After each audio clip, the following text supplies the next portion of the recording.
think we're early, but I'll take it. What's going on, everybody? Saturday, June 22nd. I don't normally do this, filling in for EMAC.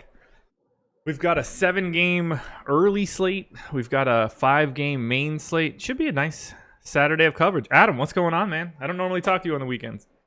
Yeah, it feels weird doing the show. I'm probably going to not know what day of the week it is for the next 5 days now. Yeah, it's going to certainly throw me off. It's definitely going to mess me up for tomorrow morning with EMAC.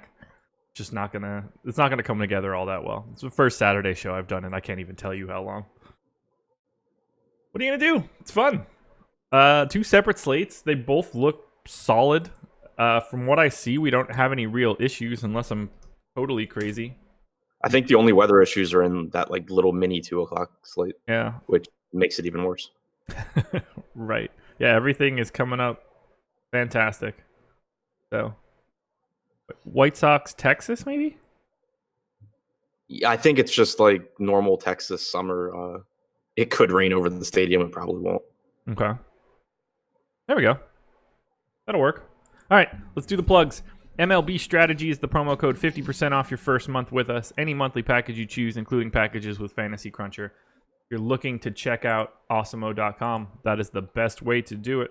Also, we are brought to you, as always, on the Strategy Show by Yahoo Sports. Yahoo also running their $3 no management fee contest today. I'm pulling this over here just to show you. They've already got 1,300 of the 1,500 seats filled. If you're trying to get into this contest, you need to hustle. I'm dropping the link right now to EMAC's Spotlight Hitters and Stacks article for Saturday. It will also contain a link to sign up at Yahoo. If you want to sign up, use that link and use the promo code AWESEMO. You get up to $30 in Yahoo Sports rewards points. That'll allow you to get into this contest 10 times if you'd like. 10 straight days of entry fees if you're interested. But right now, they've got 1,337 in, only 1,500 available. So if you want to do it, hope you're listening live, and I hope you get there now, because if you're listening later, you're not going to make it. I took a shot at the 50K yesterday, or the 100K yesterday, rather, in the $5 DK tournament. I did not win. You would have heard a very different excitement level in my voice at the start of this, but I do have solid bankroll management there, though. Taking a shot at probably the worst tournament they've ever put out.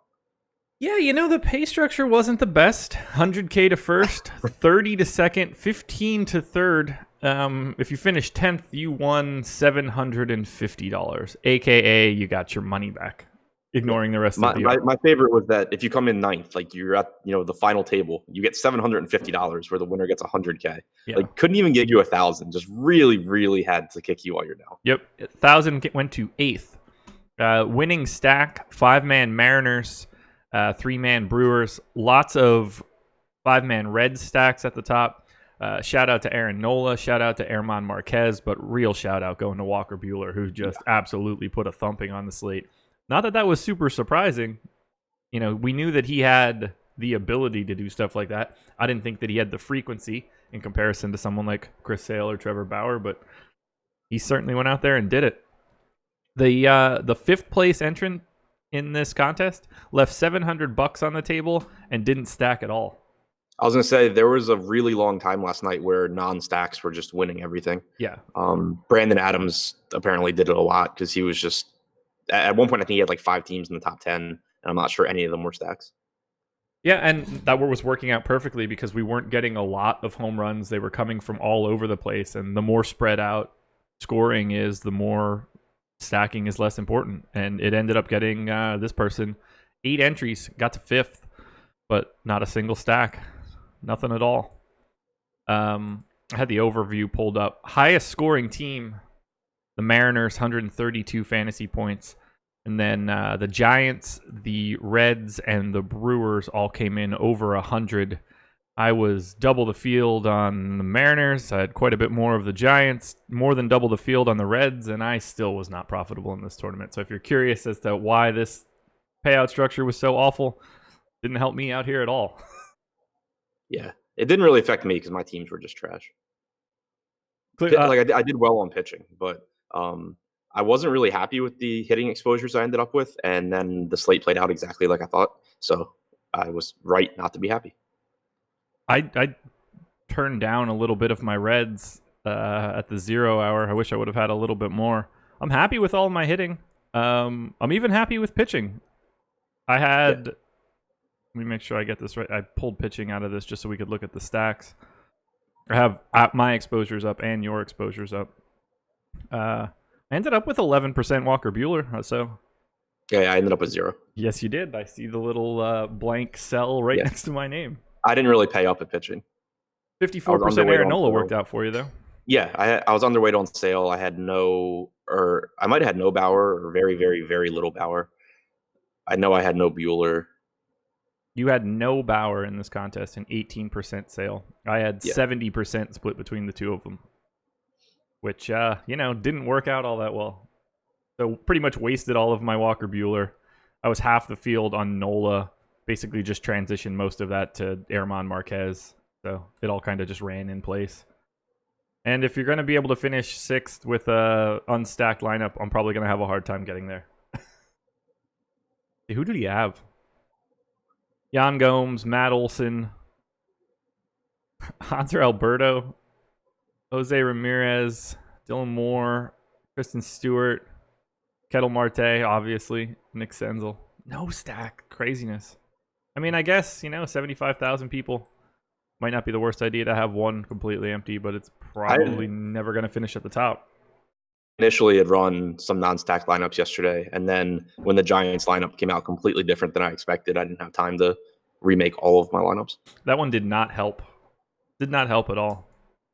But congrats to Sad 126, 25 entries into the contest, came away with $100,000. Meanwhile, I put in 150 and came away $200 lighter in the pocket. Gotta love it. Gotta love it. All right, let's dive in. We're going to tackle the 7-game early slate, or whatever the actual terminology is for that, and then we'll tackle the 5-game main. Deep Dive is already out, so if you're interested in checking that out and you're a premium sub, article's already posted. Adam on the ball today on this Saturday. Let's start it off right now. 4 o'clock start. Red Sox and Blue Jays, 6.3 run implied total for the Sox, 4.6 for the Jays. 66% chance to win for Boston. Brian Johnson going for the Red Sox. Sam Gaviglio looking to be the guy that's coming in. Am I seeing that correctly? At one point I had Edwin Jackson, but Fangraphs had Gaviglio. At one point I'd seen Nick Kingham, so I'm not entirely sure. Okay. Yeah, Fangraphs right now has Derek Law as the opener, Sam Gaviglio as the probable. Derek Law is listed at a different site. Derek Law listed on the gambling sites. So here's the deal. It's an 11-run total. It really doesn't matter which one of those garbage pitchers we just mentioned is in there, unless it really is Gaviglio. And judging by the 6.3 run implied total for the Red Sox, it makes me feel like it might end up being Nick Kingham or Edwin Jackson or some other piece of garbage. It looks like at least Gaviglio is like, Gaviglio's okay though. That's a pretty big run total. Yeah, it's Gaviglio. Okay. As of I guess this morning. Okay. So Brian Johnson not really in play for me. Gaviglio not really in play for me. If you were like the flat minimum, maybe. They are on Yahoo. Do you have any interest in pitching here?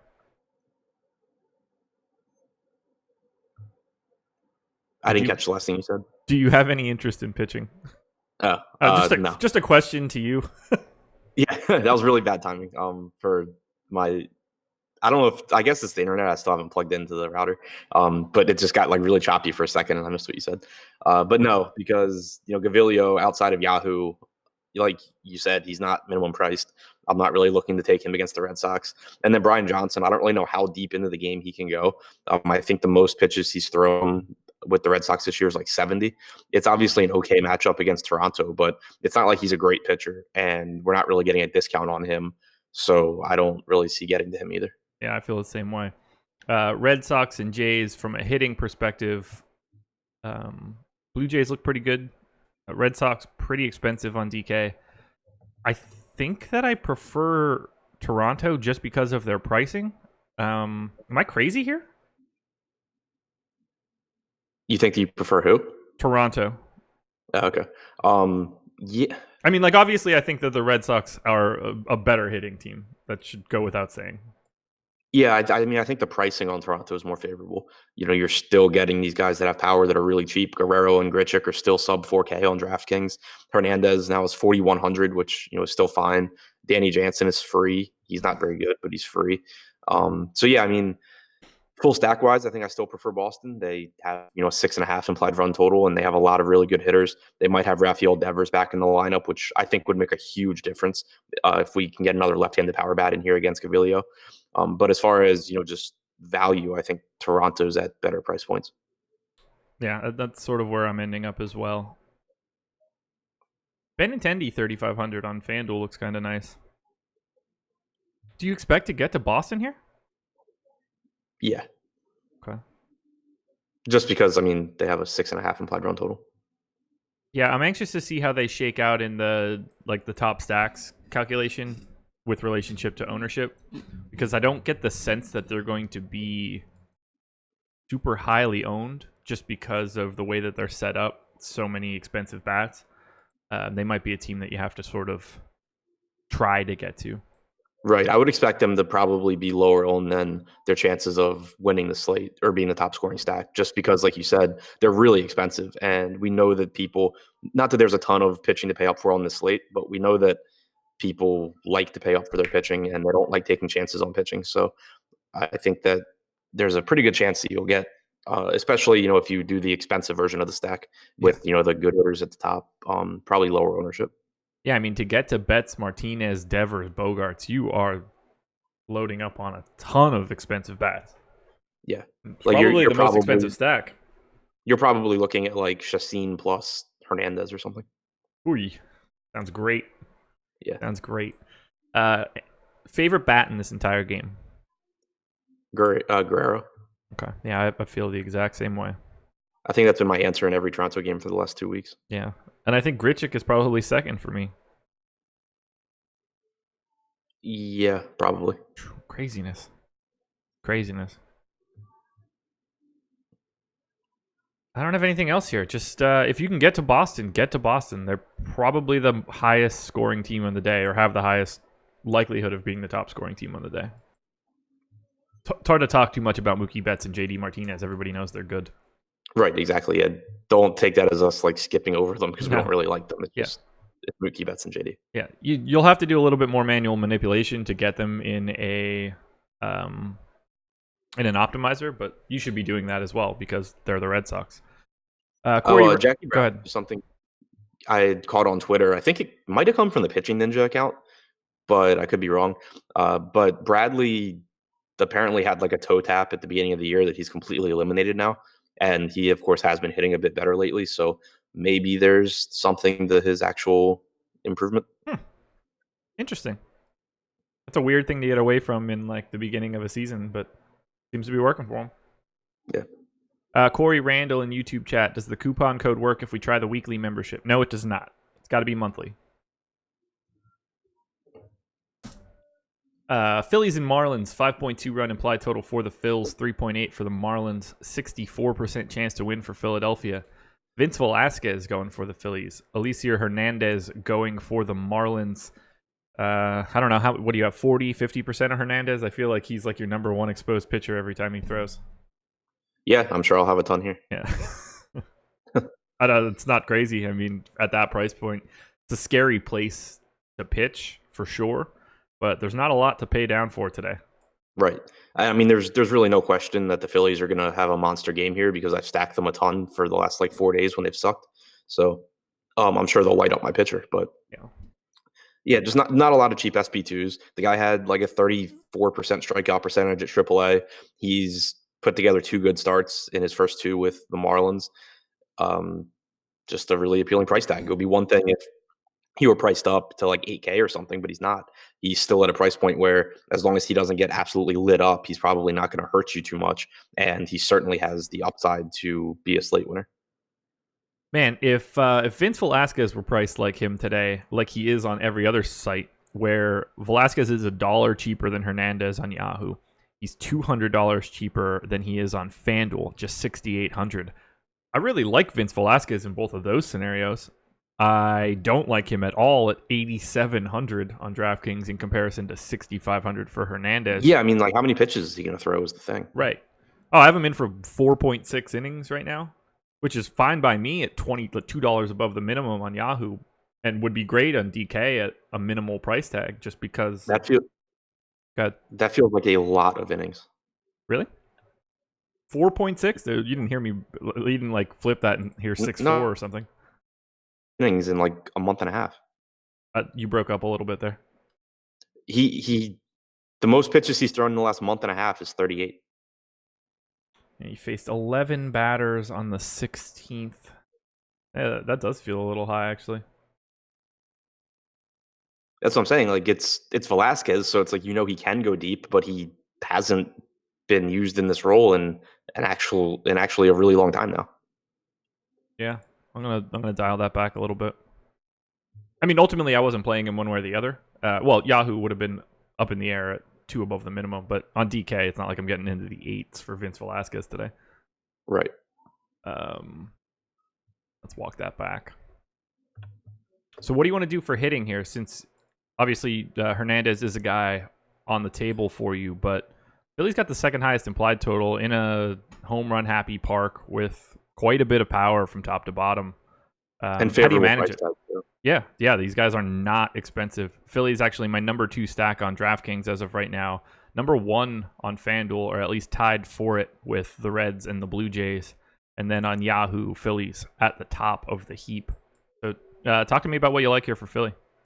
Yeah, I mean, the pricing is really nice. They still have a lot of power. I love the lineup construction that they've gone with the last couple of days with Harper leading off. You're just getting, an extra at bat for the guys that you really, or an extra higher spot in the order for the guys that you really want, with Harper and Hoskins, Bruce, Real Muto all sliding up a spot, and Segura dropping down to 5. So I really like that. I are over 5K on DraftKings, so those are really, really appealing price points. I'm sure that in a lot of my non-Hernandez lineups, I'll be going to Philadelphia. Yeah, that makes sense to me. As I mentioned, I really like the Phillies here. Love Harper leading off. Hoskins, Jay Bruce looks fantastic. JT Realmuto is one of the better hitting catchers in baseball. Franco hitting 8th is fantastic. I'm in for Philly here. It doesn't mean that I won't have some Hernandez, but I think the Phillies are a better option than Hernandez is for this game. Like, I think Hernandez, if I can only take one side, I think Hernandez is probably the more useful piece on this slate because, pitching is so thin, and at the bottom, there's not really anything that offers upside except for him. Yeah. So if we're building one lineup or something, I would lean towards Hernandez, but across 150, I'm certainly going to have both sides. Yeah. I would say that in a vacuum, the Phillies are a better option than Hernandez. Given the slate and what's available at the bottom of pitching, Hernandez becomes way more important just from a construction piece. I don't know what else this could possibly mean other than exactly what it sounds like, but can Adam talk about what a strikeout park means? It means the strikeouts happen more often than not, or not more often than not, more often in that particular park. Just like home run park factor. Yeah, so I mean, every park's unique. So like, there's less foul ball territory in some parks than others. Oakland obviously is the example of a park with extreme foul ball territory. Are going to go down there because more balls that are, when you foul off that 0-2 pitch, it's caught in Oakland, whereas it's in the 10th row in, Philadelphia. Yep. Also, batters' eyes, the backdrop behind center field is different in different parks. So that's why in some parks you see elevated hard hit percentages because batters are seeing the ball a lot better. In other parks, they don't pick up the ball as well, and you can see strikeouts increase. So yeah, it's just another stat that varies based on park because of every park being unique. Yep. Same way you think about how home runs are more important in Colorado than they are in San Francisco. It's the same thing for strikeouts. Not for those specific parks, but I mean, like, same principle. Yep. Any Marlins bats for you here against Velasquez or whoever else is coming in for the Phillies? Any interest in Wilkin Castillo, if he's actually in the lineup? Because that guy is a guy that I didn't know was a person. He doesn't have a salary on DraftKings. No, he doesn't. He was barely able to be found on FanGraphs. Last time he was in the majors was, I believe, 2004. Now, apparently, he's a catcher. Wasn't a catcher previously, from what I was able to tell. He's taking a real weird path. This isn't the guy that used to be on the Rockies? I believe he used to be on the Reds. Man, who am I thinking? There was a power hitter with like the name Wilkin that was on the Rockies. I think it was Wilkin Ramirez. Yeah, this guy was last in the league for 3 plate appearances in 2009 with the Reds. He's been chilling out in the minors ever since. It was not Wilkin Ramirez. Now I'm just going to be annoyed because there was a guy with a name like this that was on the Rockies that was a catcher and that had power but like couldn't actually hit. I have no idea. Neither do I. But YouTube chat, who is he talking about? Figure it out. Any Marlins bats? Probably not. I mean, Starlin Castro is still really, really cheap. It is a huge park upgrade for Miami, but I don't really see getting them as anything more than a lineup filler. I agree. I can't even really recommend it. $2,300 Miguel Rojas on FanDuel if he's leading off at short is interesting to me, but he's also not very good. So, I don't know. Something to think about. To the Pirates we go. Pirates and Padres. 4.3 run implied total for the Pirates. 4.5 for the Pods. 52% chance to win for San Diego. Chris Archer going for the Pirates. Chris Paddock going for the Padres. Man, I don't know what to do with Archer anymore. Is he starting to put it together? Is he just still an enigma? What do you like more here, Archer or Paddock? Paddock. Okay. Talk to me about Paddock then here against the Pirates. Tough spot. Yeah, just a really good pitcher, I think. Still leads all starters with at least 750 pitches this year in 2-strike percentage at 37%. He is Willen Rosario. Yeah, that's what I was trying to think of. Okay, shout out to BB Cook. Yeah, good call. Yeah, Paddock, also up there in PCRA. He's been very good. There, 3.16 is one of the top 15.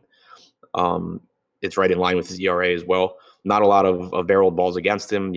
A high strikeout percentage. I just think he's a good pitcher. The price tag is reasonable, especially when you consider the lack of other options at the top. Am I crazy for liking Archer more? What'd you say? Am I crazy for liking Archer more? No, I mean, like Archer's a lot nowhere. More. I mean, yeah, because Archer's not really good, but sure, the Padres do strike out a lot. Yeah, like I would love to flip-flop who they're facing. Yeah, I mean, Paddock would be in like all my lineups if he was facing the Padres. Yeah, where I'm at right now. I want to look at Archer's recent game logs. 8 Ks, 3 walks, 7 hits allowed in 5 innings. I mean, he just can't stop putting guys on base. Oh, that's going to scare the hell out of me. I like Chris Archer. The plus is that the Padres, not only do they have the highest strikeout percentage against right-handed pitching, they have the 4th lowest walk percentage. Also helpful. Yeah, like I do like Archer a lot. Yeah. $35 on Yahoo too. A really low price tag for him. Yep. For that, I mean, nobody's expensive on Yahoo today from pitching. Nobody across $50. I think I really like Archer. Padres lean so heavy to the right side from a hitting perspective. Right-handed power dies in Pittsburgh. Lots of strikeouts to be had, which, I mean, Archer's never lacked for stuff. He just can't really piece it all together. I think the error bars are probably pretty high here, but if Chris Archer went out and had a monster day, it's not like it'd be terribly shocking. You'd just be kind of surprised that the ball stayed in the yard. Yeah, so it's actually kind of surprising. So the Padres have a really low walk percentage, but they're actually in the middle of the pack in chase percentage. So they do a decent job of not swinging at pitches out of the zone. It's more likely that they just don't walk because they swing and miss in the zone, and they also probably swing early in the count. Okay. Trying to think of what else $7,800 for Archer on FanDuel, fourth most expensive pitcher. I think Archer might be my favorite guy relative to salary today because of this matchup. And God, I'm just very intrigued to see our ownership projections because that might make me look really crazy. No, I mean, I think it's a very reasonable take. How do you feel about the Padres on the opposite side? Would you rather stack against them or have Archer? Or both? I'd rather have Archer. Okay, so would I. Franmil It's not a Reyes- good spot for San Diego. No, Franmil Reyes at 4K is still appealing though because he just has too much power for that price. Yeah. Hosmer fits every piece of this game. Archer gives up bombs. Hosmer hitting lefty. Left-handed power is neutral here. Well, that's the problem with Hosmer is he doesn't have left-handed power. Very true. Very true. Just say, all the stars align for what could be a decent Eric Hosmer day if he were to be any good. Josh going Archer, stack Padres. Cool. Josh going what? Josh going Archer, stack Padres. Oh. Unbelievable. Emacs burner. That came from definitely not Emac. Do you have any interest in any Pirates bats against Paddock? I assume the answer is no. No, not unless someone's really cheap. I mean, $3,800 Corey Dickerson, I guess, is okay, but that's kind of just stretching it. Yeah, they are dead last for me. So I have no interest whatsoever in the Pirates. Yeah, like I would say I have more interest in the Marlins at their prices in that park than the Pirates here. For sure. Yeah, Pirates are 14th in overall projection out of 14 teams and on FanDuel and DK, and 14th in value. It's just nothing. I want no part of it. Favorite bat in this game is Reyes? Yes. Okay. Oh, and again, keep an eye on the lineup, but specifically, Manny Machado may or may not play. If he's out, that is good for Archer, obviously. Is it? Thanks for pointing that one out. Shocked to know that Manny Machado being out would be a benefit to Chris Archer. Okay, so the actual reason I meant it wasn't just because he's a good hitter. It's because he's one of the only guys in the lineup that doesn't strike out a lot. That is a good point. He is the only guy in Steamer projections to be below 20%. Yeah. All right, keeping it moving. I'll tell you who's not starting this game for the Athletics.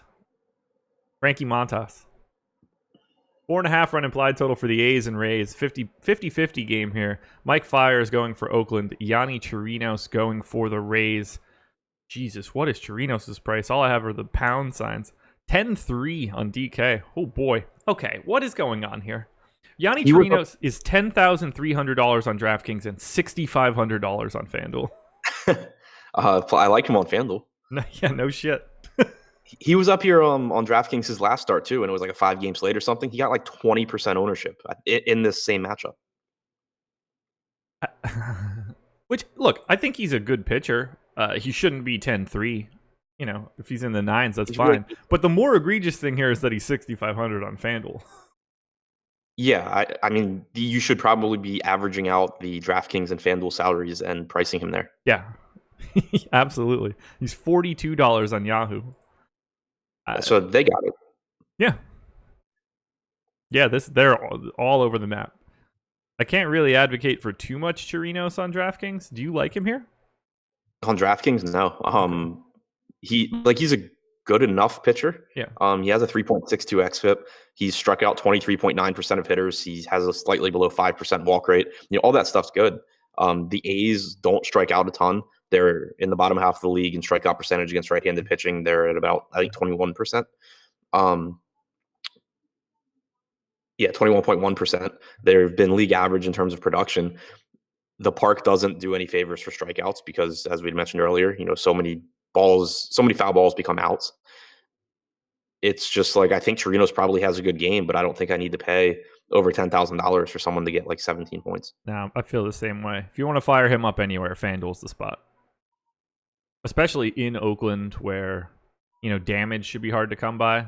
A lot more. It's since he's starting, the win and, well, maybe not necessarily the win, but the quality start is in play for Chirinos in a way that it a lot of the times isn't.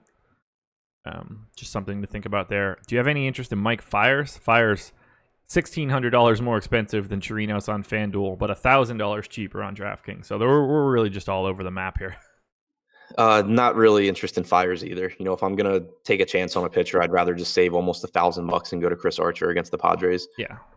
Fires just isn't a high strikeout guy. He's capable of giving you productive starts as far as getting outs, but he has struck out 16.7% of hitters this season. That's not really what I look for when I'm paying over $9K for a pitcher. Yeah, I feel the same way. No, thank you. I'm Mike Fires. Oh, I do like some Tampa bats at their prices on DraftKings, though. yeah, I'm a fan. They're 4th overall for me on FanDuel and DK. Even more so, they're efficient on DraftKings. Austin Meadows finally down to a price that's normal and not $5,500 for like 3 straight days. I'm with you. I like Tampa as well. They'll be one of my more owned stacks. Talk to me what stands out. Yeah, I mean, the price tag on Meadows really stands out because I absolutely think he deserved to be priced above 5K. So do I. Yeah. No, I mean, I agree with what you're saying. Like, I wasn't getting to a lot of Meadows before just because he was up there with like Mike Trout and stuff. But the guy has over a 400 WOBA and a 250 or 275 ISO against right-handed pitching so far. He's been one of the best hitters in the league, and it's obviously going overlooked because he plays for Tampa. But now you have him at 4,300 on DraftKings. That's a really, really aggressive like overcorrection in his price. So I really like him there. He's been affordable on Yahoo for a while. I know he was $16 a couple of days ago. Yeah. He Still is. Still is. So yeah, really underpriced there as well. Yeah, that's the best pricing on the slate, and even at 4,300 on DK, 16 is still better. Right. Yeah. So Meadows is one of my favorite values or favorite bats on the slate, but you still get a lot of power with Tommy Pham. Brandon Lau's price tag has come down. Basically, it's like Tampa is. We know Tampa has a lot of power, especially at the top of the order, and it's kind of like they're priced for this ballpark, which makes it so they're not overpriced. Obviously, like the counterpoint to liking Tampa is the park sucks, but when you look at the pricing, now you're just getting a ton of power in your lineup, and it's not really costing you much. Yeah, I'm a big fan of Tampa here. Just all these lefty bats helpful. Lefty power isn't great in Oakland, but I mean it's Mike Fires on the hill against them, so I'm gonna end up with quite a bit of Tampa. I don't really have any interest in Oakland outside of some one-off spots. I'll never have a problem getting an $11 Chris Davis on Yahoo. No, I agree. 38 on DraftKings too. Yeah.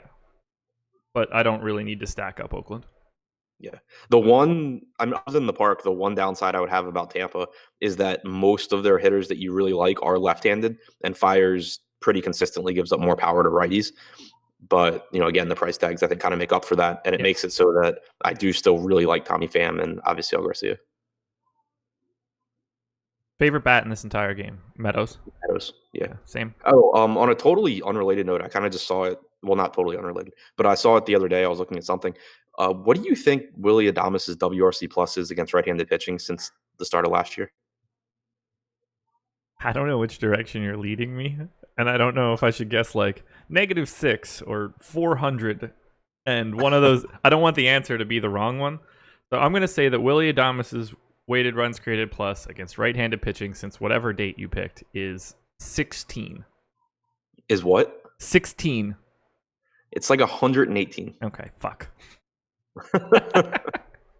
Like the power numbers aren't there, but the production has been. Like, I was just looking at how many guys in the Tampa lineup the other day were above average, and I was just like, I did not know he was there because he's. I thought you were leading me the different direction. No, I mean that my expectation was that it was down there. Yeah, so 410 plate appearances against right-handed pitching since the start of last year, just a 141 ISO, but a 343 WOBA and a 119 WRC plus. He also has a 382 BABIP.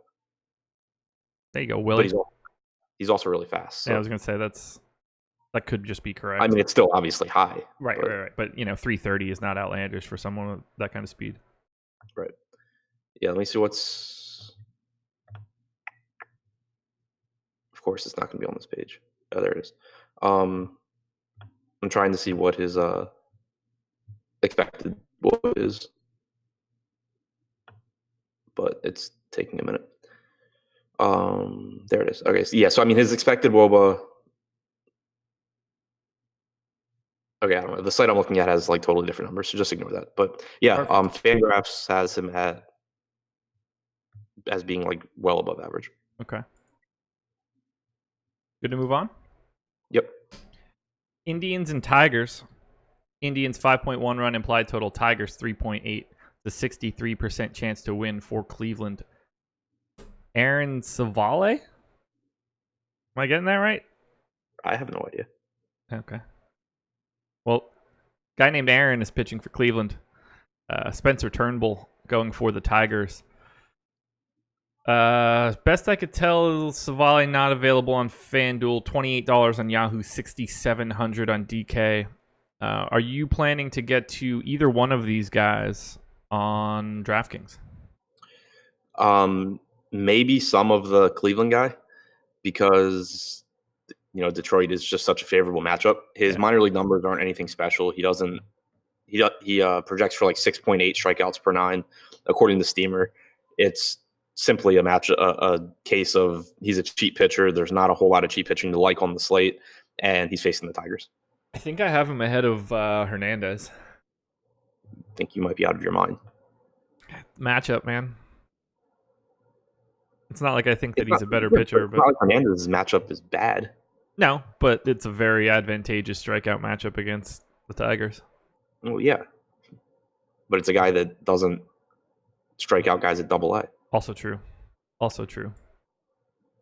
I mean, it's not like I think I want. It's not like I want either one of these characters. But Yeah, never mind. I mean, one of those guys is facing the Phillies in Philadelphia, and the other one is facing the Tigers in Cleveland. Yeah, but one of them has a 35% strikeout percentage at AAA, and one of them has a 19% strikeout percentage at AA. Tomato, tomato. I don't know, man. It's the Tigers suck. I agree with you, and that's why I'll get to some of him in 150 lineups. But like Hernandez, I'm actually looking to play. This guy, I'm just like, I can't play Hernandez in every lineup. I expect to have more of Aaron C. than Hernandez. Yes, as of right now. Although I definitely like Kristen Stewart better than probably any bat in this game at 3,700 on DK, 2,800 on FanDuel. Yep.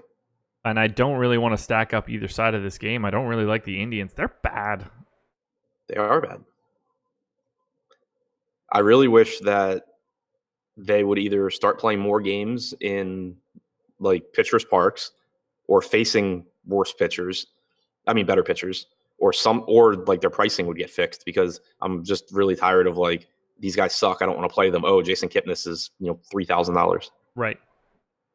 I should have brought this up on the last game, but we'll bring it up now. What are your thoughts on the Rays potentially playing in both Montreal and Tampa? I haven't dug into it to see like specifics or if there's something that I'm overlooking, but it makes no sense to me. Okay. Like someone pointed out to me that like the thought process was they would save a bunch of money by not having to put a roof on the new stadium in Tampa if they did it this way. But I just haven't had anyone explain how it makes sense for Montreal or Tampa Bay to build new baseball stadiums in order to get 41 games worth of revenue. And you already have attendance issues in Tampa Bay. I don't think it's a supply and demand type case where if you take away half their games, they'll just all go to the 41 that you're having. It has to be some sort of boost, right?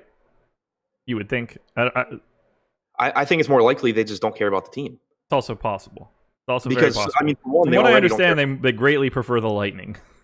Yeah. So so I mean, the one argument would be that nobody goes to the Rays games right now because, from what I've heard from people that live down there, it's in like the absolute worst spot it could be in. Yeah. So if you move it to a more convenient location, people would go. But they already don't have a lot of diehard fans. It's Florida, and nobody's from there. And then you also are going to have at least some subsection or subset of fans, I would think, that are like pissed off that they just took half their games and went to Montreal. People don't really like when you leave. Yeah, so that's the part that I could give a shit about. Yeah, so I mean, I don't know. It's really hard for me to see how it makes sense. Okay. I'm intrigued by it at least. I'm not like a tradition says your team has to be in only one city. Like I'm all for throwing shit against the wall to see if it sticks, but this one feels real weird. The other thing that I thought was weird I'm not sure if you know the answer, and I obviously haven't cared enough to look, but what time zone is Montreal?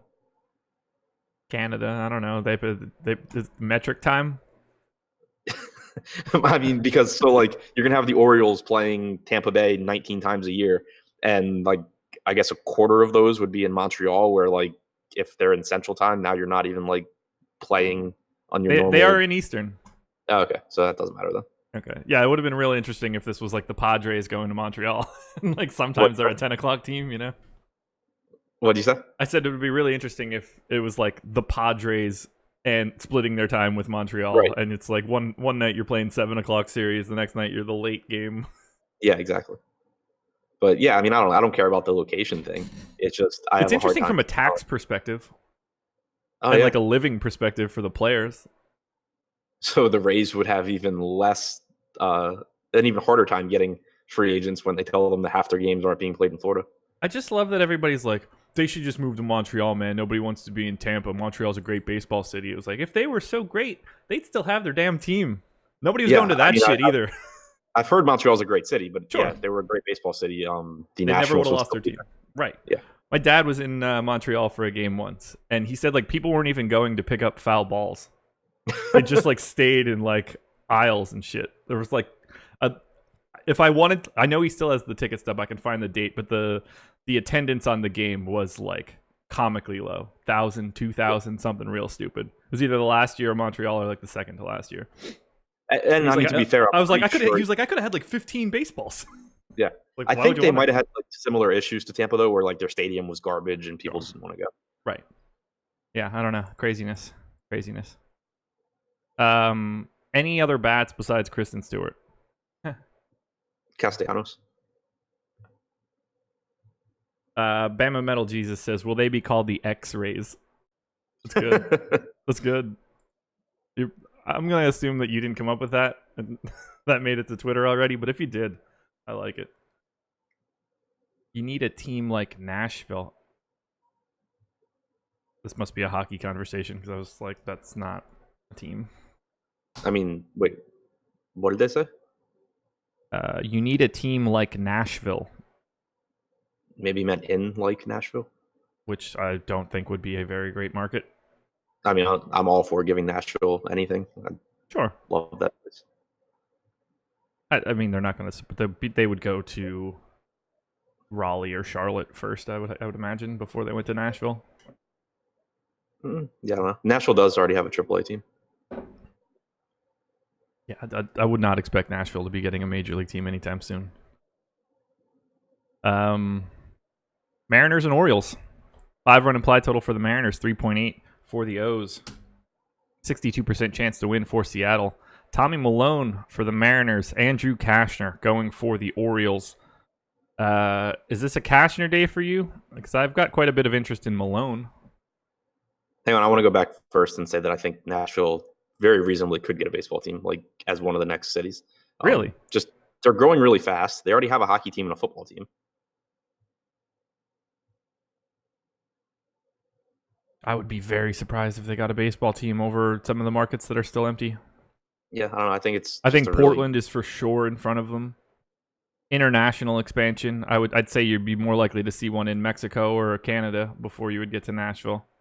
Yeah, I don't know. I would think like Nashville's probably like a top 3 U.S. city as far as next to get a team. I don't know anything about their television market. Yeah, I just know the city itself is growing really quickly. Yeah, I had a great time when I was there. I don't know enough about their television market. Yeah. So anyway, I don't really want to get to Cashner at 7,100. It would be different if you were like 6 guy. You know, the Mariners lineup isn't great after the recent trades. They certainly have strikeouts in there, but it's still Cashner, and you're basically just hoping that you get like 6 innings from him and that he gets points that way. And when you start getting into the 7Ks, it gets kind of tough to justify. Yeah, I can't believe he's 7,100 today. Yeah, like he has the lowest strikeout percentage on this slate, just behind Fires. Craziness. What do you want to do with Malone? I do think I'll be getting this Malone. Um, I don't love the price tag at 7,900, and the one thing that I really don't like is that he is probably following an opener again, and that just kind of means you're going to get like 80 pitches instead of 100 or whatever. Yeah. But especially if Mancini's not in the lineup, which he's questionable with his injury after getting hit by the pitch, it's just a really bad Baltimore lineup. It's a good park for pitchers, low implied run total, plenty of strikeouts. Malone has actually been good this year, Yeah. Which is really weird to see, but he actually has the highest strikeout percentage on the slate over his limited starts. He's struck out 22.8% of righties. He's held below 2.5 WOBA. He's been fine, and pitching is not really deep on the slate, so I will take the pitcher against the Orioles. Yeah. $28 on Yahoo too. Yeah, it's a really, really good price tag there. Yeah, that's as good as it's going to get for Tommy Malone. I'd say he's probably the second best starter on the entire slate, just given that price. Oh, okay. I thought you meant like second best starting pitcher, like just. Oh no! But relative to his salary, 28 on Yahoo is about as good as you're going to find from a point per dollar perspective. Yep. All right, I'm going to make the case again, like I normally do every day, because of their price tags. I have some interest in Baltimore bats. I hate saying it, but I end up with them quite a bit. I'm almost always over the field. Hanser Alberto is 2,900 with dual eligibility, potentially hitting leadoff. I do have Mancini in. If he falls out, it becomes a slightly less interesting stack. But I mean, when push comes to shove, it's Tommy Malone and a bunch of right-handed power. Well, a bunch of right-handed bats. I'm going to end up with some Baltimore because they're cheap. Yeah, no, I mean, I'm there with you. Like, the Malone has been pretty good this year, but the flip side is that this guy's like, I don't know, 31 years old or something and can't hold a major league job over the last 10 years because he's not really that good. Yep. The Orioles clearly aren't good, but if you stack Baltimore, you can do things like pair Luis Castillo and Chris Paddock on a slate with really bad pitching. So there's certainly merit to going to a right-handed heavy team that is as cheap as they are, especially like you said, if Mancini's back in the lineup. It also covers your catcher position with a really cheap Pedro Severino. Yeah, 3,200 for Severino in the 3-hole is really nice. I like Baltimore across the board as a pay down option. Yeah, like as bad as they are, Nunez does have power and he's cheap. Yep. Severino takes care of catcher. Alberto takes care of a weak second base position. Mancini's legitimately good. VR can take care of shortstop on DraftKings or second base on other sites. Yeah. Broxton has power and he's free. I mean, there's certainly Chris Davis is free. Yeah. Yeah. Should be probably same position as Nunez though. Sure. But yeah, I mean, it's not the worst when you factor in pricing. It's not the worst spot. We got tagged in a tweet by Ty. He said the cities at the top of the list for expansion for MLB are Vegas, Portland, Charlotte, and Nashville. So we hit everything but Vegas. Yeah. I actually thought about Vegas. I just didn't know how baseball feels about it. Yeah, who knows? I would imagine they don't feel well about it because they're stodgy old people. They're in like the horse racing land. They probably hang out with like the people that run Augusta National.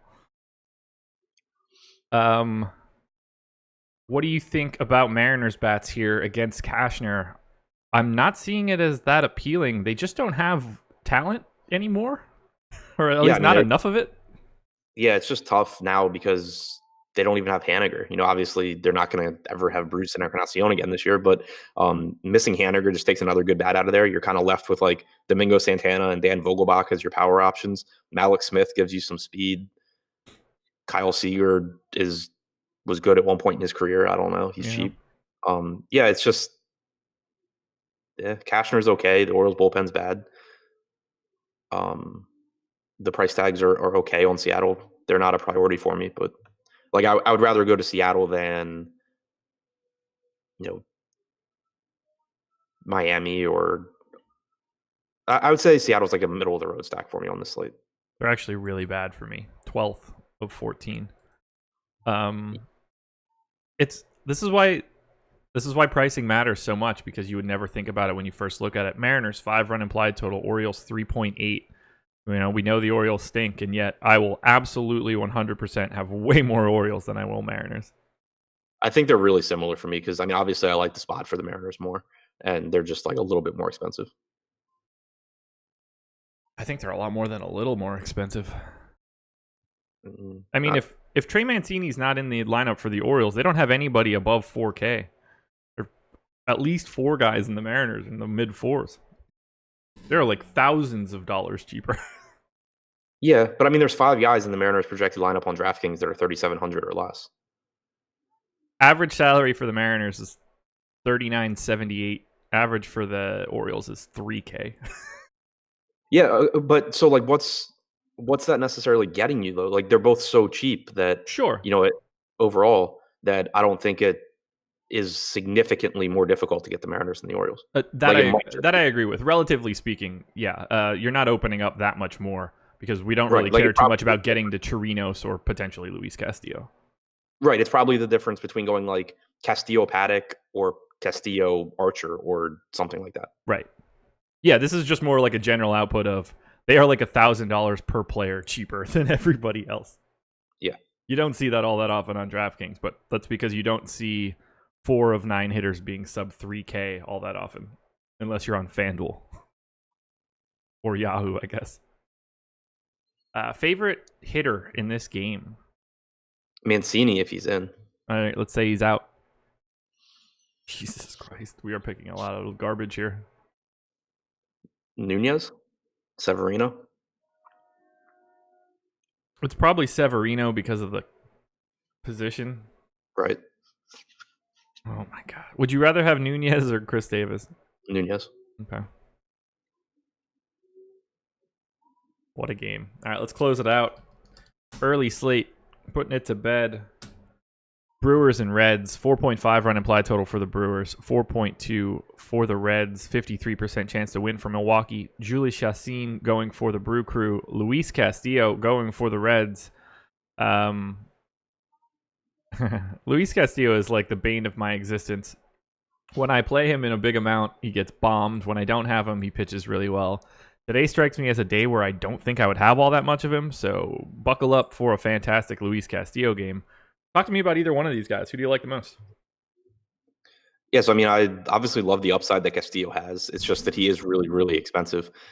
So I'm not sure, how much I'll get to. I think it's an okay spot. It's obviously dangerous because Milwaukee does have a lot of good hitters. It is a good park for power. But Castillo, aside from his walks, has been really good this year. Yeah. The walks are a very big issue, though, when you talk about one, on sites like DraftKings that take away points for your walks, but also a team like Milwaukee that has so much power.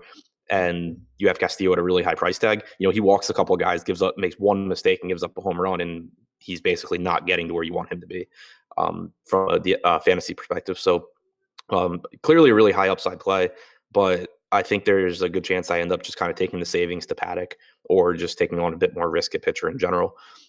He has been a lot better this year at not giving up power to lefties. In the past, he had an issue commanding his 2-seam fastball, and it would kind of leak back over the plate and just get blasted. But so far this year, a 107 ISO to lefties, 0.091 ISO to righties. He struck out about 29% of hitters from both sides. So really good. It's just a matter of not walking guys. Milwaukee this season has the 12th highest swing percentage on pitches outside of the strike zone. So, not the end of the world for Castillo there, at least. I have Paddock 1/10 of a point behind Luis Castillo, and he's saving $1,300. So it's hard for me to go to Castillo before I would go to Paddock. Chassin at 5,600 is, well, he's a guy on this slate. Yep, he's a pitcher at 5,600 on a slate without much pitching. He's facing 5 righties, including the pitcher. He's much better against righties than lefties, as he has been throughout his career. That's held true this year as well. He has struck out, I think, like 22% of righties. Yeah, 23.3% of righties, 10.9% of lefties. Really, really, really tough top of the order for him with Winker, Votto, and Dietrich, 3 of the top 4. But if he can somehow just get, like line drives at people from those guys, he should be okay with, Puig, Iglesias, Peraza, Barnhart, Castillo part of the lineup.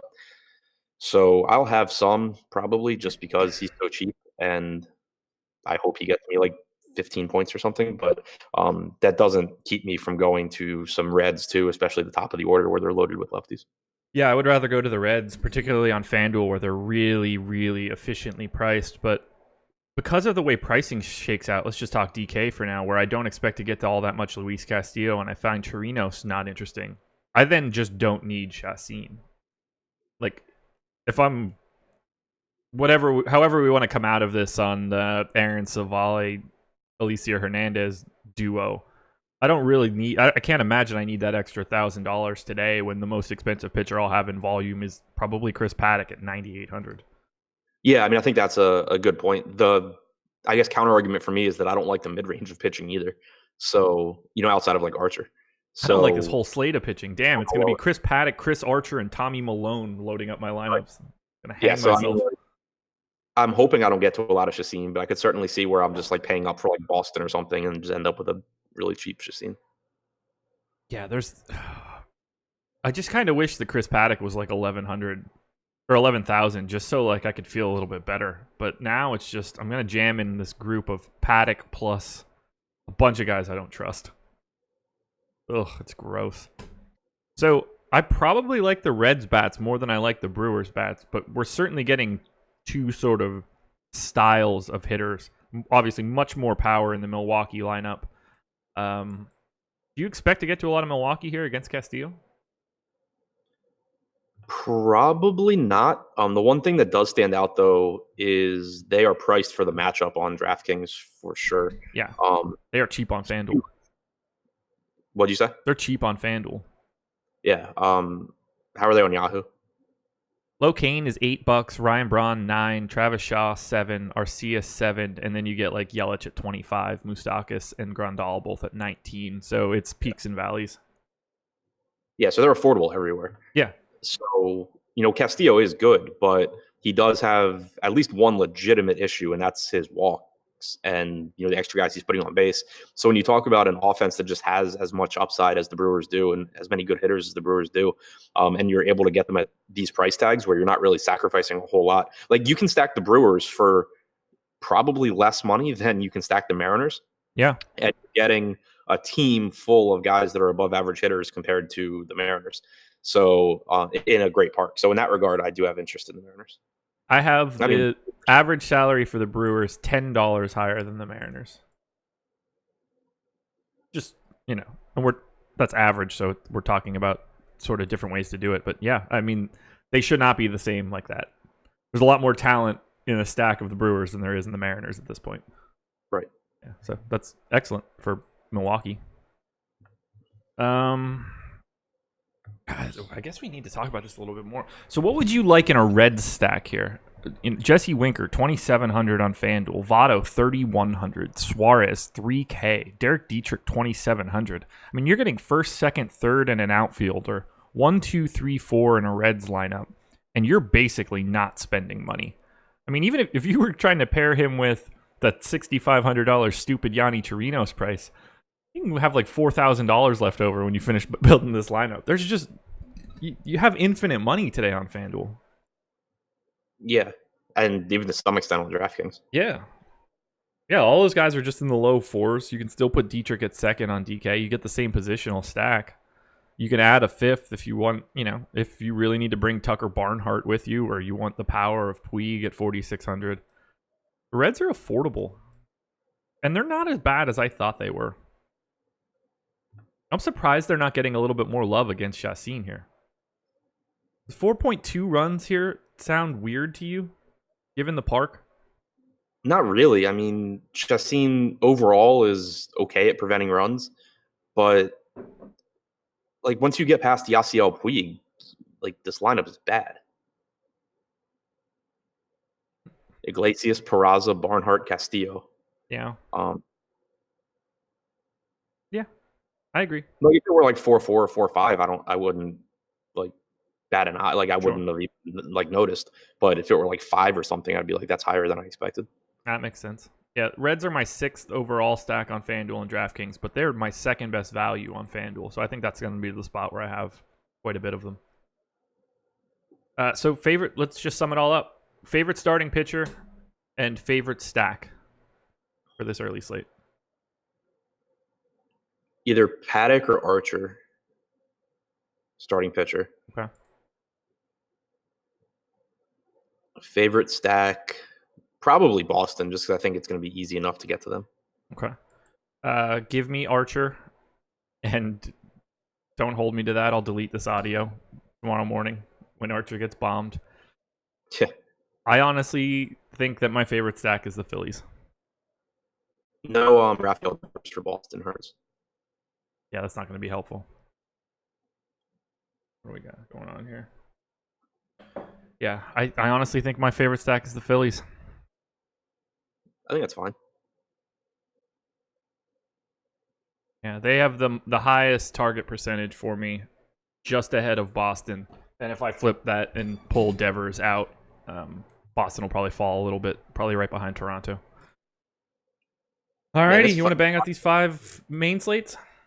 Yeah, the pitching is not any more fun to talk about. It is not, but at least there is one legitimately talented pitcher. Yeah, but he's also. I mean, there's 2 legitimately talented pitchers on that slate too. They're just expensive, and it's the same here. Yeah, sure. Let's dive into it. So, first game up, switching over to the main slate now. 5-gamer. Dodgers and Rockies. Dodgers 4.7 run implied total. Rockies 2.9. 70% chance to win for the Dodgers. Hyun-Jin Ryu going for LA. Peter Lambert going for the Rockies. Ryu, $53 on Yahoo, 10.6 on FanDuel, 11.5 on DK. Look, he's very expensive, but he is pretty clearly the best pitcher on this slate. Am I right? Yep. Okay. Yep. I can't imagine him not being my most exposed pitcher either. Yeah, and it's an okay spot. I mean, you're getting the Rockies outside of Coors, which is obviously really nice. Outside of Arenado, Story's not in the projected lineup. I'm guessing he's hurt. Story. I don't know. I just realized he wasn't in that lineup as well. Yeah, so there's an article. He slide head first wrong? Apparently, but I see an article from 20 hours ago that says what to expect during Trevor Story's absence. Jammed his right thumb sliding head first in the second. Yeah. Okay, so that helps Ryu as well, not having Story in the lineup. Yeah. The price tag's really expensive, but on the one pitcher site on FanDuel, you know that there's going to be enough cheap hitting. It doesn't matter. And then on Yahoo and on DraftKings, there are underpriced SP2s that you can pair him with and still get a pretty low average pitcher salary. So I think it'll be pretty easy to get to Ryu. I think the matchup's good. Normally, I don't like paying this price tag for a guy with like a 24% strikeout percentage because he's just not the kind of pitcher that I normally pay up for in DFS. But a sub 2% walk percentage means that, obviously he's not putting extra guys on base, but he's also being pretty efficient with his pitches, and that lets him get a little bit deeper into games. Yeah. So that's good. PCRA this year is, I think, 7th. It's got to be at the top in some form. I wrote it this morning. I just can't remember. 6th best among qualified starters this season at 2.83. Yeah. So it's just a good pitcher in a good spot on a slate that has not a lot of good pitching. Yep. Yeah, I can't imagine not wanting to have him here. He is, to me, in a class of his own. And Ryu's my guy. How do you feel about bats in this spot? Do you expect to get to the Dodgers? I assume the Rockies are not terribly appealing to you outside of maybe like Arenado. $4,200 Arenado on DraftKings is stupid. Yeah, I was gonna say the DraftKings price is pretty egregious, even though it's a tough matchup. But yeah, I'm interested in the Dodgers here. Lambert is one of Colorado's top pitching prospects, or he's at least a pitching prospect. But his minor league numbers are pretty mediocre. He doesn't profile someone that's like going to be a lights out starter or anything like that. And now you're just talking about one of the best offenses in baseball facing him, full of left-handed power. Lambert struck out 7.6 hitters per 9 at AAA this year. Steamer projects him for 6.9 in the majors. So, nothing, crazy there. And you're just getting a Dodgers team where like Bellinger's expensive, Muncie's expensive. Everyone else is pretty affordable. And so I think it's a really high upside stack that you're not sacrificing too much to get to. Yeah, I have some interest in the Dodgers for sure. They'll pair nicely with Ryu if you can go there. Jock Peterson continues to just grade out as like the guy that I want always. Bellinger looking fantastic. Expensive, but as he should be. I'll be stacking up the Dodgers. Can't avoid it. Not There's too worried about Lambert. I don't think the Dodgers are a good stack. Yeah, I agree. Totally agree. Taking a brief aside for a second. Obviously, you remember the Julius Randle Zion tweet that you immediately tagged Lofty in from 2 nights ago. Yeah. I just had someone respond. Zion has no mid game. I would compare him to Lamar Odom, which would be awesome. Lamar Odom was fantastic in the NBA, just because he ate a lot of candy and had some social issues. Lamar Odom was a fantastic NBA player. Will be up there with Darko as the biggest bust of them all. Realize what the chasm is between Lamar Odom and Darko? Come on. I mean, I have no thoughts on Zion's NBA potential because I think I've watched him play 2 minutes of a basketball game. But, yeah, like that, just that sentence. He's the next Lamar Odom, biggest bust since Darko. I just like people would think that it would be a failure right now, but if Lamar Odom were to come into the draft or come into the league right now, he would profile as like the epitome of NBA basketball right now. A stretch big, can kind of do it all. I mean, teams would go out of their way to get what Lamar Odom was. Yeah, I was going to say, I don't really remember Lamar Odom that well, but I also thought that he has no mid-range. He is Lamar Odom. Didn't really make a lot of sense. Mm-mm. Yeah, it's craziness. You want to say that Zion's going to be a bust and call him Darko? Cool. I don't agree with it. That's fine. You can't then bring in Lamar Odom as the player comp. It's just mind blowing. Alrighty, let's get out of this game. Head to New York. Yankees 5.8 run implied total. Astros 4.7. It's a 61% chance to win for the Yankees. Masahiro Tanaka going for New York. Wade Miley going for Houston. Tanaka $43 on Yahoo, $9,200 on FanDuel, $9,400 on DraftKings. I would have assumed when I first started this day that Masahiro Tanaka would be my second favorite pitcher, but alas, he is not. He is third. How do you feel about Tanaka here against the Stros? Yeah, kind of just an awkward price point and a tough matchup against a Houston team that doesn't strike out a lot.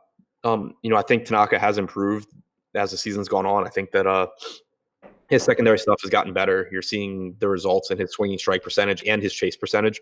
The chase percentage being the big thing because when he's right, he's always one of the league leaders in swing percentage on pitches out of early this season. He was not he was below average, but now he's putting up ridiculous numbers. There's ridiculous numbers there again. But it is just a tough strikeout matchup against Houston. He's not exactly cheap.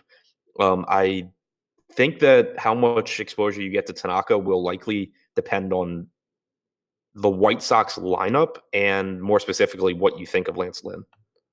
Yeah. So Lance Lynn is the guy that is actually coming in second for me right now, which I would not have expected because he's Lance Lynn. Craziness to me. But the Astros are slowly becoming the Astros again. That's not a great sign for the rest of the league. Bregman, Brantley, Altuve, Alvarez, Gurriel. Starting to get a little scary. Slowly getting everybody back. Alvarez, really stabilizing force there in the center. Be able to pop that in there. Yeah, it's cool when guys dominate AAA and then they come up and don't miss a beat. I have no idea what he's done so far other than hit a home run on the first day that he was up because I picked him for a home run. On every other day he's been up to. Okay.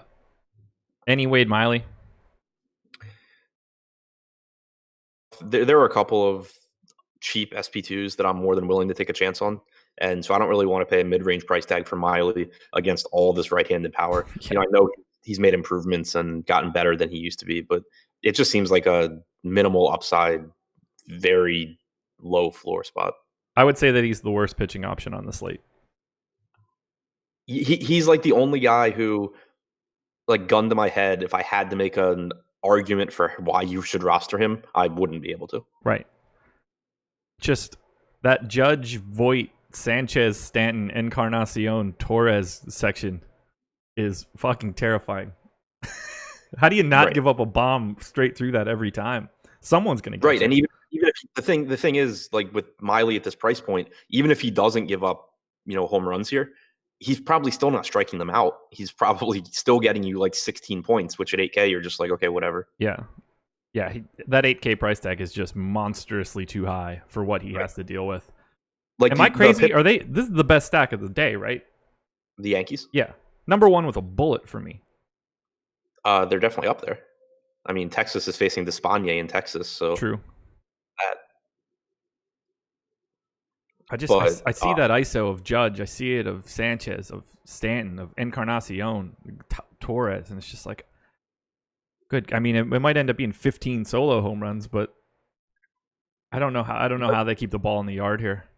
the price tags are really appealing too. Like I have Giancarlo Stanton on DraftKings as my number one the number one value in the outfield. Yep. Judge is not too far behind them. Sanchez is the top catcher option. Voit and Encarnacion are both reasonably priced. Like that's the negative about the Yankees is that Voit and Encarnacion play the same position. Yeah, for sure. Just cycle through them. If one doesn't get a lot of ownership, go that direction. We're not even naming like Gregorius and Aaron Hicks, who are both 35 and 3,600. Like you would like them on a different day. They're above average hitters. Yeah. Number 7 hitter Gleyber Torres. Right. Oh my God. Just hit him 9th. I feel like he hit 600 home runs last year, batting 9th. Yeah. So yeah, I mean, I'm with you. Like Miley has certainly made improvements this year, but you're not getting expensive Yankee. You're getting way, way too much power here for the price tags from New York. Yeah, I can't imagine not going to the Yankees. They are my number one stack across the board.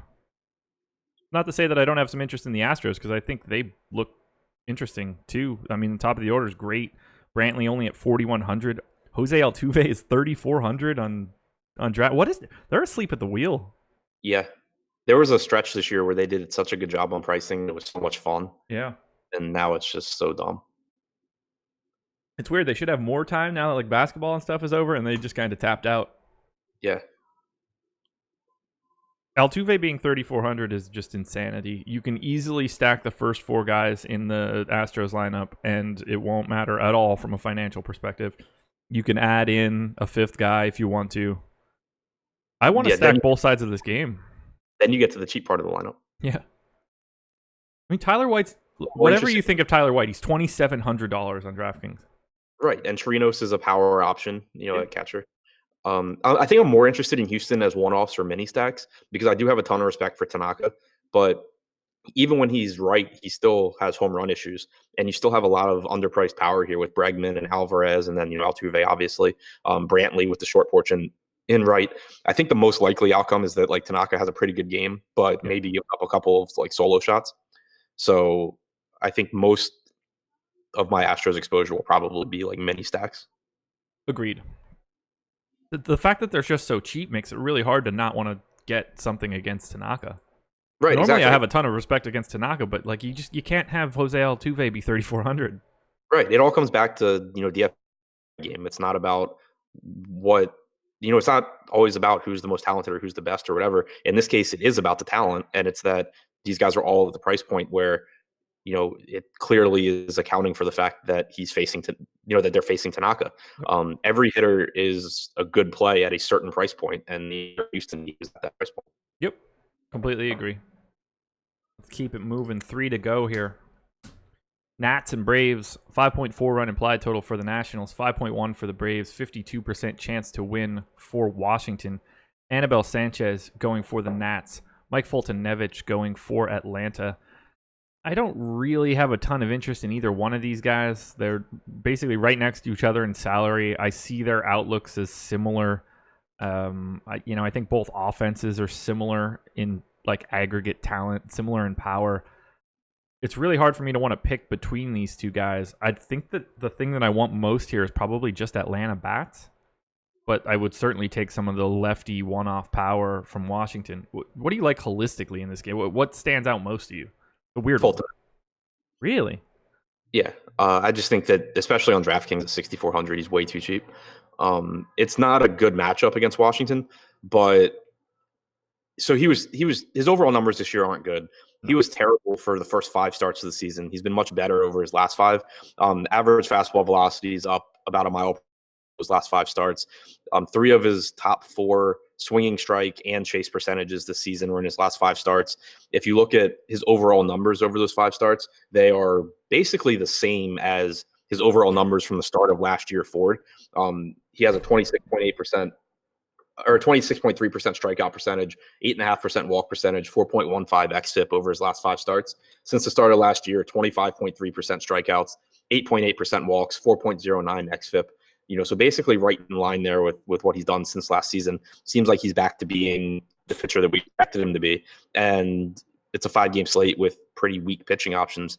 I think that he should be probably like 7,500 to 8K on DraftKings. And so I think you're getting a pretty nice value on him here, even though it is a dangerous matchup.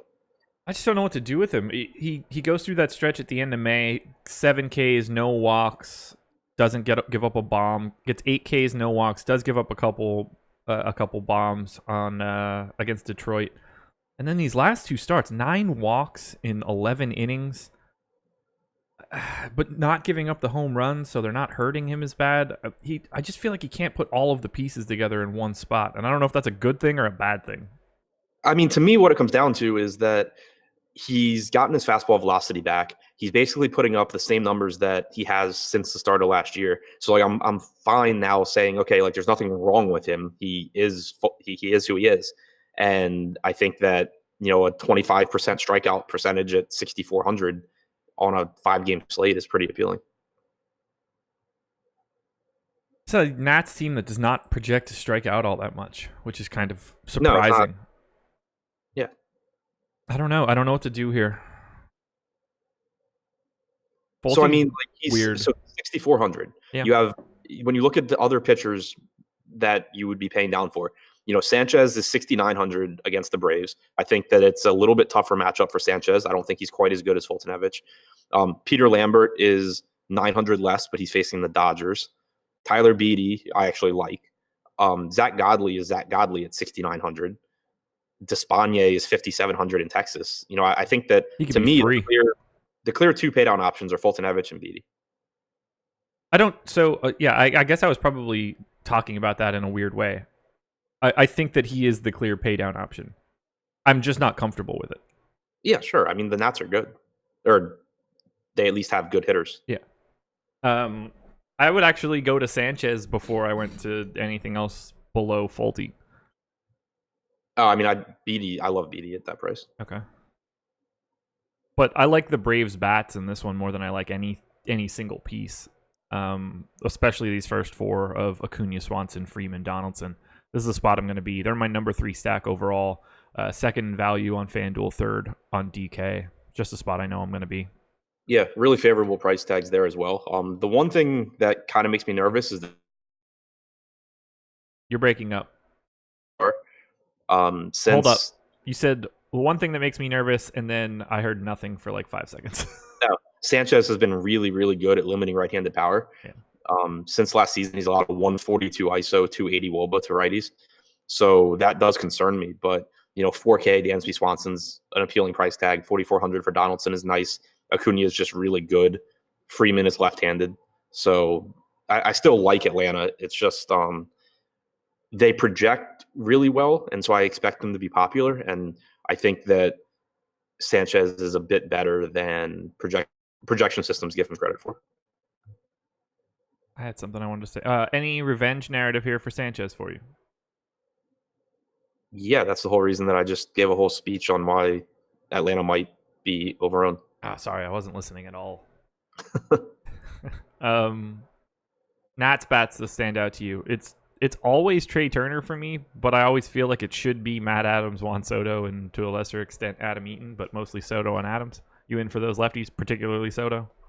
Yeah, Soto and Adams I like. Turner, I've projected as the top scoring shortstop. Not the best value, but yeah, he's perfectly fine. Same goes for Rendon.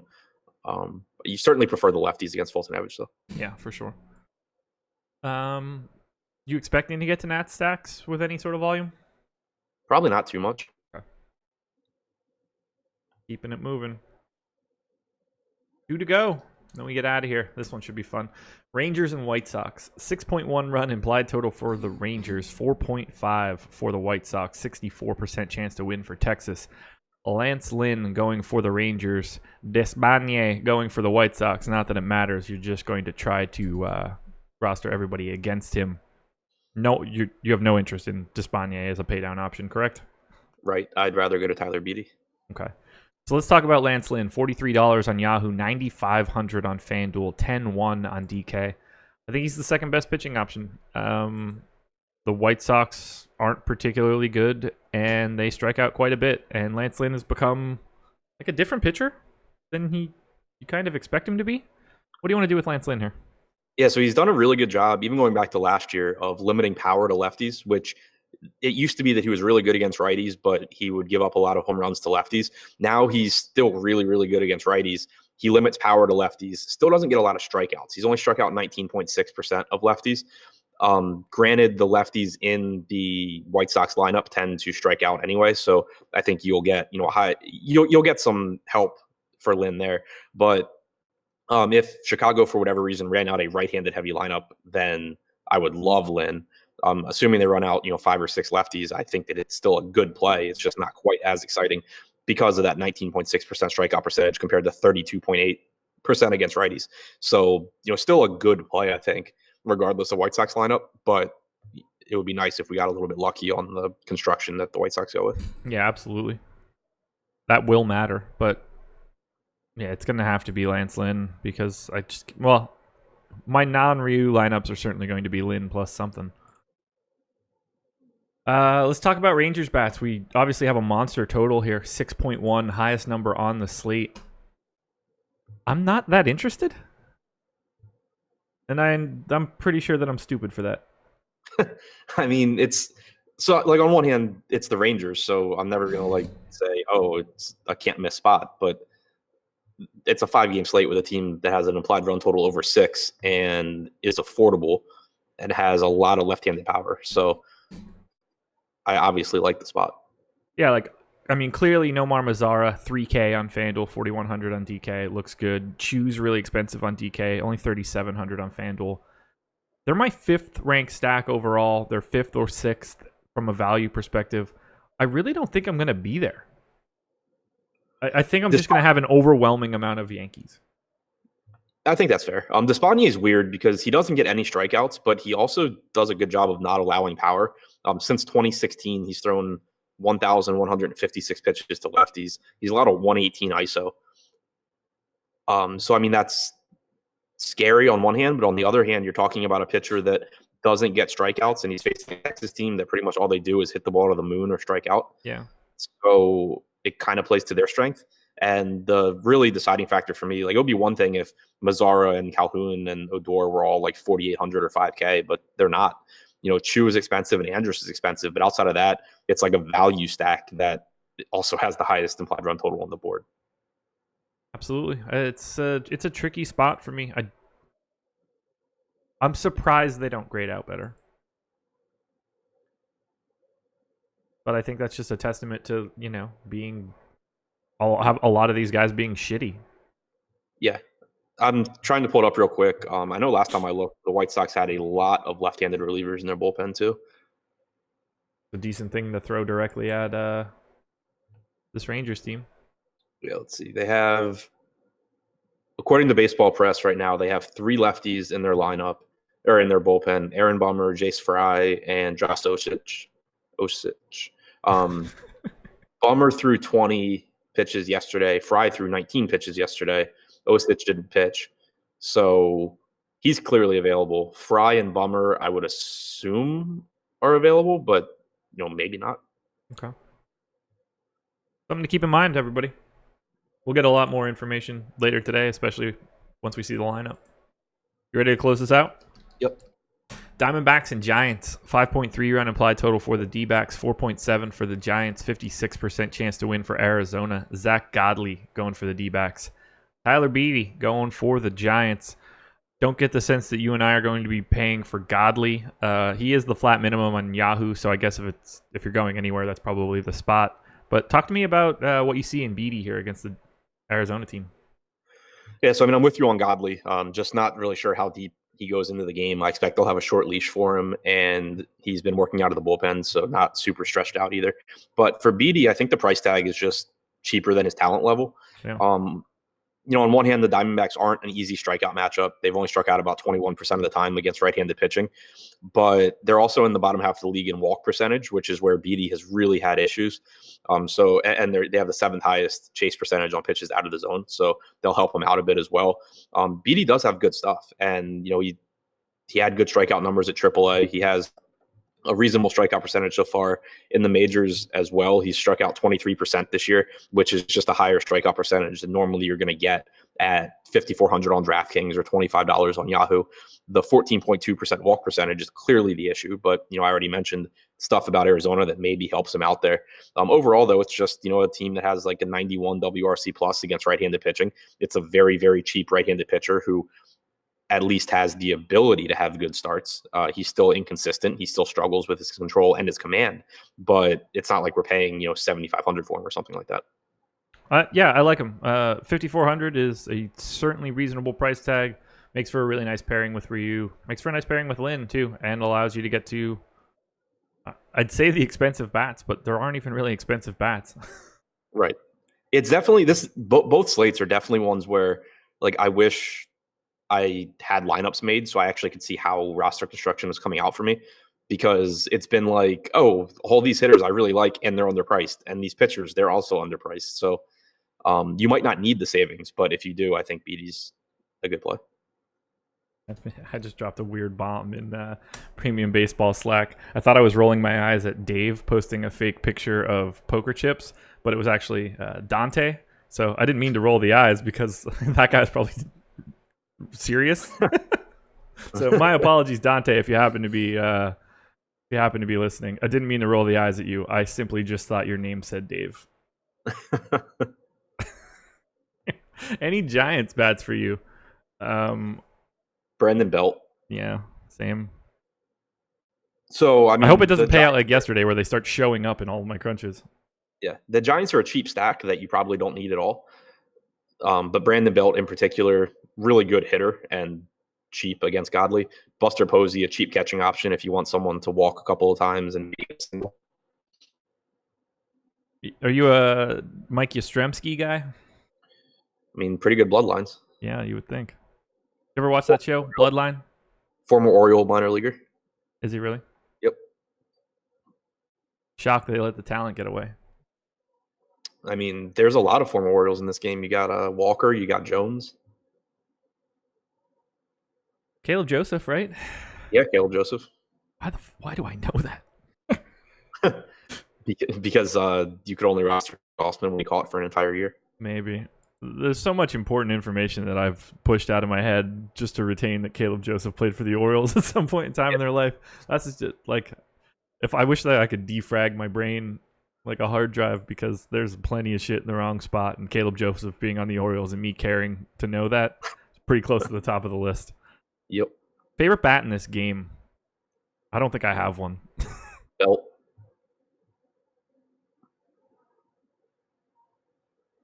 I honestly think that my answer is Joe Panic, and at that point I feel like we should just pack it in.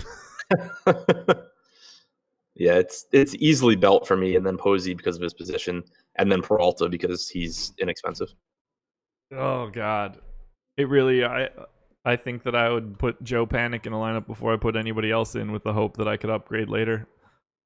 I mean, I don't think we should I don't know. Arizona has the third highest implied run total on the slate, and they're facing a guy who easily could get blown up. From a tournament, so Arizona doesn't have guys that stand out to me as top plays outside of maybe Peralta. From a tournament perspective, though, I could actually see getting there, like paying up to be contrarian, because you're going to have the money to do it, and they're not going to be a team that optimizers really get to. But they do have a ton of power. Peralta, Escobar, Walker all have power. Jones has some pop. Marte may or may not be in the lineup, but it is a pitcher with a 15% walk rate, and certainly has the ability to get hit. So on a lot of slates, I would just kind of overlook Arizona because of their pricing. But 5-gamer where you're trying to get contrarian, I could see just paying up there to do it. They are my 9th and 10th team in upside, both FanDuel and DraftKings. I would say Arizona even at 5.3 runs for the Diamondbacks, I'm still like, wow, they stink. Yeah, I mean, from like an ownership standpoint, I would say Arizona's in the top half of stacks for me. Okay. Like I'd put them behind the Yankees. I'd put them behind Texas. I'd probably put them behind the Dodgers.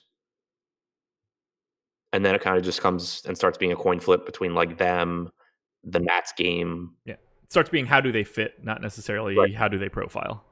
Right. Because that's sort of how all of this shakes out. There are teams that we like, and then there are teams that end up in your lineups because their price points and positions work better than others. Exactly. And that's the part where, I mean, you can talk all you want about teams that you like and what you want to do. At the end of the day, that's why I'm going to trust the process that I put together to make my lineups, because it's taking into account how I have these players projected and how they all fit together and saying, these are your best lineups. It doesn't matter what you thought by just looking at the slate. Right. It's real hard to figure all that stuff out when there's 200 players in your player pool. Right. 5 games up, 5 games down for the main. Favorite pitcher, favorite stack. This should be easy. Hyunjin Ryu is my favorite pitcher. Favorite stack is Texas. Ryu for me, and the New York Yankees by a mile. Yeah, so Yankees are up there with Texas. Sure. There we go, man. Early slate done. Main slate done. Hour 30. I'll take it. What up, Saturday? What you get when you get a Josh Saturday show. Get Lamar Odom, Darko Milicic talk. All the good stuff. Caleb Joseph. I almost forgot his name right there. Trying to push it out. Later tonight, we will have Jake and Eric doing live before lock. No longer calling him EMAC. He's just Eric. It sounds funny. That was Eric. Right? It's so much better, isn't it? I love it. He's just Eric from now on. Doesn't fit at all. Makes me feel so great about doing it. They'll be up 6 o'clock, live before lock. Deep dive already out from Adam for the main slate. Lock for the early is like 2 and change. Lock for the standard 7-gamer, going to be 405, I believe. And then 7:15 lock tonight for, I don't know, the first 3 games. So those are the timings for you. Hit the like button on your way out the door. Subscribe to the channel. MLB Strategy is the promo code 50% off your first month with us. Doesn't work on weekly packages. Got to go monthly. And shout out to Yahoo as our presenting sponsor. One last time, I'm going to drop the link into chat. This is EMAC Spotlight Hitters and Stacks article. You can find a link to sign up to Yahoo in this article. It helps us out tremendously if you're looking to sign up and check out Yahoo. Use the promo code AWESOMO when you sign up at Yahoo, and you can get $30 in Yahoo Sports Rewards points. That's 10 separate individual entries into their no management fee contest. That's 10 straight days of contests you want to get in, and you don't have to pay an extra cent in management fee for it. Can't beat it. Best contest you could find. Adam, anything else? Nope. There it is. Thanks for joining us, everybody. Enjoy the rest of your weekend. We're out of here.